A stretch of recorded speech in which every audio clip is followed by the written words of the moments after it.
Suasana kamar perlahan berubah sunyi setelah petugas membawa Rima pergi.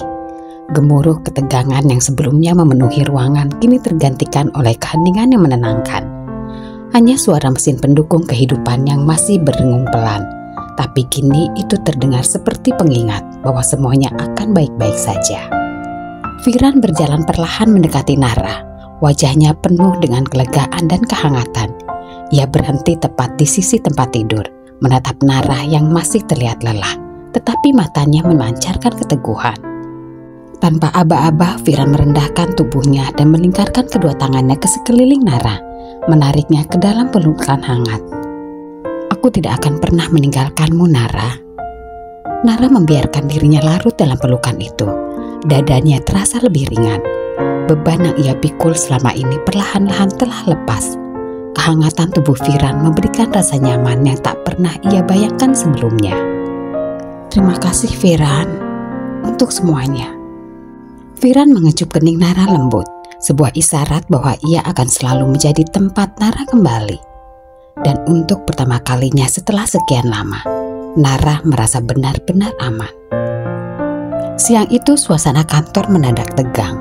Langkah kaki Nara, Firan, dan beberapa staf ahli menggema di sepanjang koridor menuju ruangan Tirta.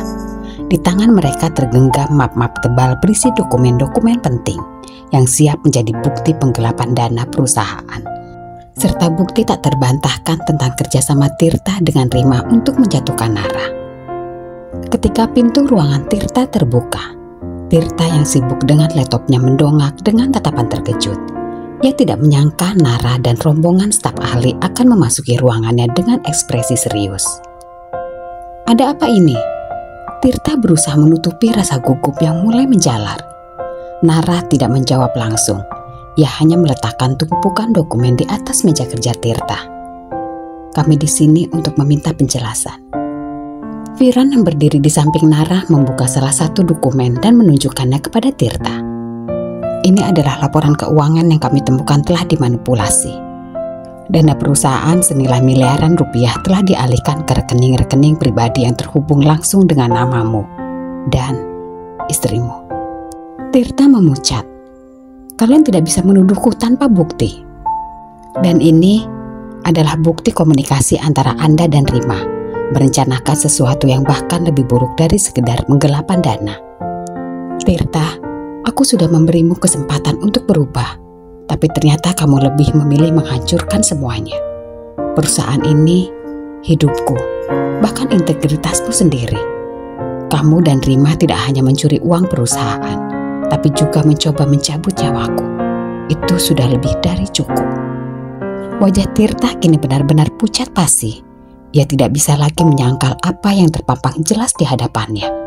Matanya melirik ke pintu seperti mencari jalan keluar, tapi tubuhnya terlalu kaku untuk bergerak. "Anda ikut kami. Kami akan membawa semua ini ke Dewan Direksi, dan tentu saja ke pihak berwajib. Jangan membuat ini semakin buruk, Tirta.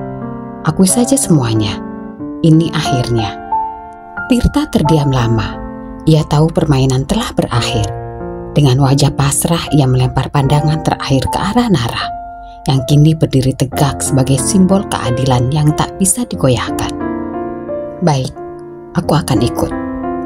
Sebelum aku pergi, izinkan aku bicara sebentar dengan Nara." Tirta menatap Nara dengan mata yang terlihat lelah dan penuh rasa bersalah. "Nar, aku tahu semua yang telah kulakukan padamu tidak bisa dimaafkan. Aku sudah menghancurkan begitu banyak hal. Pernikahan kita, kepercayaanmu, bahkan nama baik keluargamu. Aku tak punya alasan apapun untuk membela diri." Nara tetap diam, matanya tidak memperlihatkan emosi apapun. Ia hanya menunggu kata-kata berikutnya dari Tirta. "Maafkan aku. Aku tahu permintaan maaf ini tidak akan menghapus apa yang sudah kulakukan. Tapi aku ingin kau tahu, aku benar-benar menyesal. Aku sudah kehilangan segalanya, dan itu semua karena kesalahanku sendiri." Nara menghela nafas panjang. Ia menatap Tirta dengan mata yang penuh kekuatan, namun ada secercah ketenangan di sana. "Tirta, maaf adalah sesuatu yang tidak bisa dipaksakan. Tapi aku akan mencoba memberi ruang untuk menerima penyesalanmu. Suatu hari nanti, bukan untukmu, tapi untuk diriku sendiri, agar aku bisa benar-benar melanjutkan hidup tanpa ada beban dendam. Terima kasih Nara, itu lebih dari yang pantas ku terima. Petugas keamanan menarik Tirta kembali, menyeretnya keluar ruangan. Saat pintu menutup di belakang mereka, Nara berdiri diam, merenung. Viran menyentuh tubuhnya lembut, memberikan dukungan tanpa kata. Nara menghela nafas. Aku hanya ingin semuanya selesai. Proses hukum akhirnya sampai pada puncaknya. Setelah serangkaian penyelidikan dan persidangan yang berlangsung beberapa bulan, Tirta dan Rima menghadapi vonis yang telah ditunggu-tunggu. Hakim mengetukkan palu dengan tegas, memulai pembacaan putusan. Terdakwa Rima Ardianti dan Tirta Sudrajat dinyatakan bersalah atas percobaan pembunuhan, konspirasi untuk mencelakai individu lain, serta penggelapan dana perusahaan dengan nilai mencapai miliaran rupiah.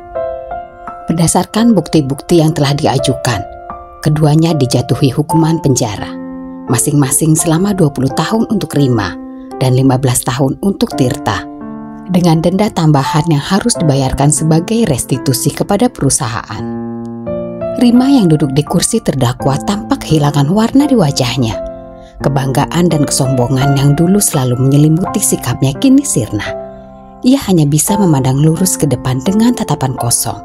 Begitu juga dengan Tirta, mantan suami Nara. Meski ia mencoba menyembunyikan rasa bersalahnya, air matanya tak mampu ia tahan.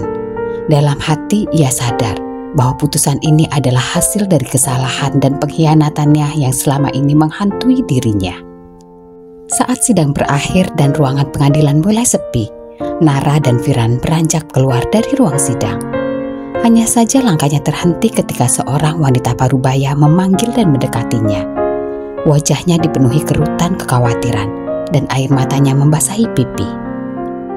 Nara, nak, ku mohon, maafkan Tirta.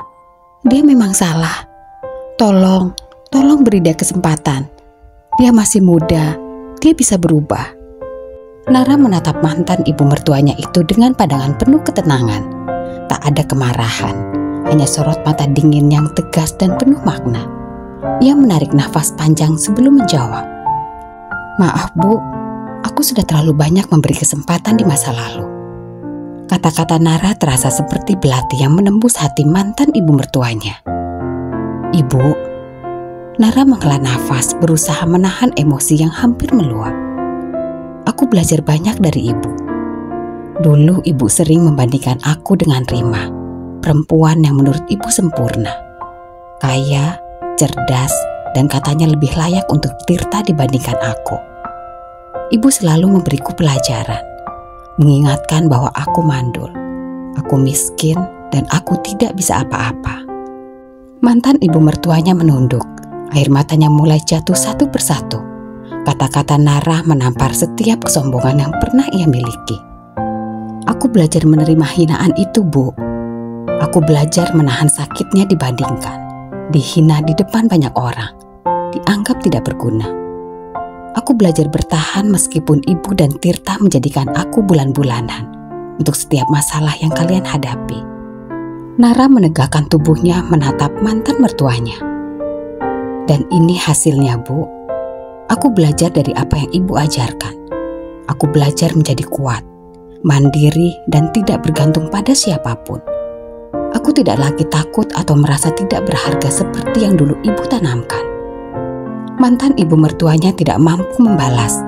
Kata-kata Nara membuat tubuhnya terasa lemas. Ia merasakan betapa dalam luka yang telah ia torehkan pada menantunya itu.